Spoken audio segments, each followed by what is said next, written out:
संधी आणि शक्यता निर्माण होत असतातच संधीचं मेहनतीत रूपांतर करता आलं पाहिजे आणि मेहनतीवर कष्टाचं फळ मिळतच. पण कष्टाचं फळ मिळाल्यावर एका फळावर संतुष्ट राहायचं का त्या फळाची बीज आणखी कुठं कुठं पेरायची आणि त्यातून अपार मिळवत राहायचं, हा विचार तुम्हाला समृद्धीकडे.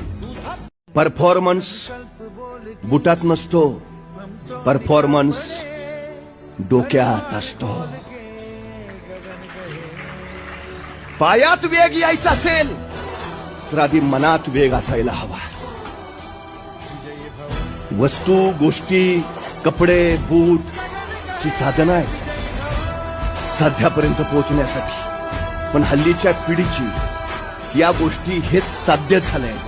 ते नाहीत म्हणजे मला काही करताच येणार नाही. सांगा त्यांना हे साध्य नव्हे, साध्य खूप मोठं आहे, खूप मोठं.